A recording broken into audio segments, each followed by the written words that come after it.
Hello बच्चों, let's see this question. Suppose that a quadratic function दे रखा है हमें f of x equal to दे रखा है a x square plus b x plus c is non negative on the interval -1 to +1.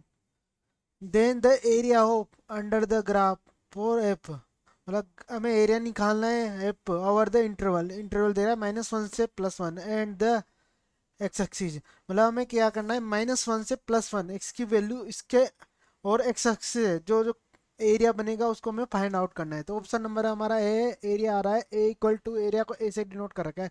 A equal to आ रहा है f of -1 plus f of 1. B, option number b हमें दे रखा है f of a equal to दे रखा है f of -1/2 +1/2 f of 1/2. Option number c दे रखा है 1/2 bracket f of -1 +2 f of 0 plus f of 1. और फोर्थ ऑप्शन हमें दे रखा है ए इक्वल टू दे 1/3 f of plus f of 0 plus f of 1. तो चलते हैं बच्चों इसके सॉल्यूशन की ओर. इसका सॉल्यूशन देखने के लिए पहले हम इसके सॉल्यूशन को देखने इसके की कंसेप्ट को समझते हैं. की कंसेप्ट कंसेप्ट की कंसेप्ट क्या कहता है कि जब हमें कोई कर्व दे रखा हो, इसमें कर्व दे रखा है हमें एफ ऑफ एक्स, मान लेते हैं ये कर्व है, और हमें ये दे रखा है कि -1 से -+1 के बीच में ये लाइज कर रहा है. और एक्स एक्सिस, ये हो गया हमारा एक्स एक्सिस, ये हमारा हो गया वाई एक्सिस एक्सिस. तो वो बोल रहा है जो इससे जो क्लोज कर्व बनेगा, ये जो क्लोज कर्व इसका हमें एरिया फाइंड आउट करना है, इसका एरिया में निकालना है.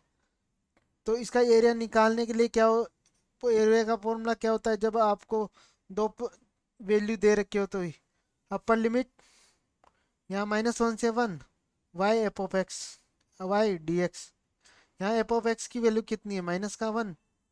F of x, f of y की जगह क्या है, f of x d x. इसको हम सॉल्व करेंगे अब आगे. और हम यहाँ यूज करेंगे इंटीग्रेशन का फॉर्मूला -1 से 1. ये इसको आगे देखते हैं. अब चलते हैं इसको, ये बन गया -1 से 1 f of x d x. ये बन गया -1 +1. ये क्वाड्रेटिक इक्वेशन दे रखी है हमें a x square plus b x plus c equal to 0.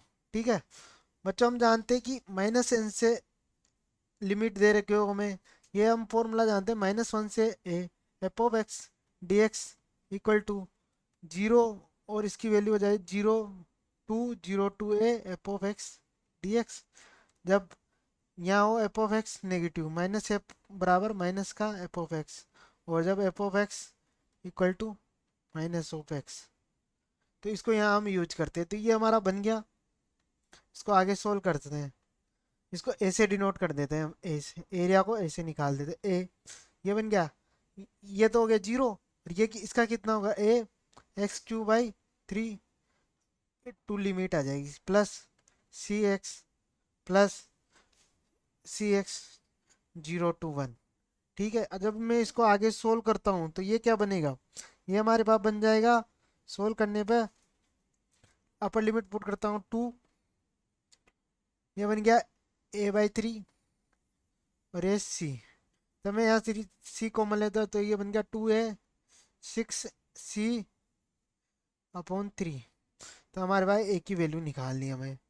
अब बच्चों में ए की वैल्यू तो फाइंड आउट करनी पड़ा. हमारा आंसर देखो ए किस में फॉर्म में दे ए इसके फॉर्म में दे रखा है. तो यहाँ से हम देखते हैं इसको आगे देखते हैं. हमें एफ ऑफ एक्स की वैल्यू क्या दे रखी है, a² plus b x plus सी.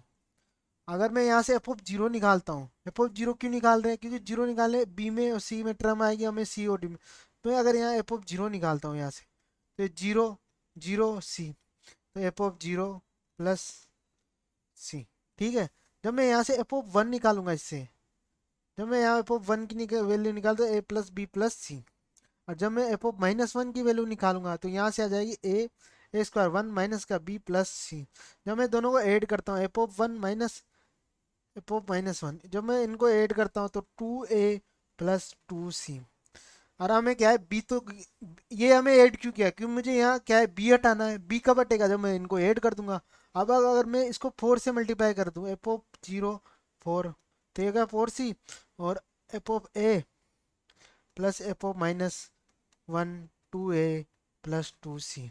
अब जब मैं इन दोनों को ऐड कर दूंगा तो ए इक्वल टू क्या गया, इन दोनों को ऐड करूंगा तो क्या बन जाएगा, F of one minus F of one plus four F of zero, A equal बन जाएगा अपॉन थ्री, अपॉन थ्री।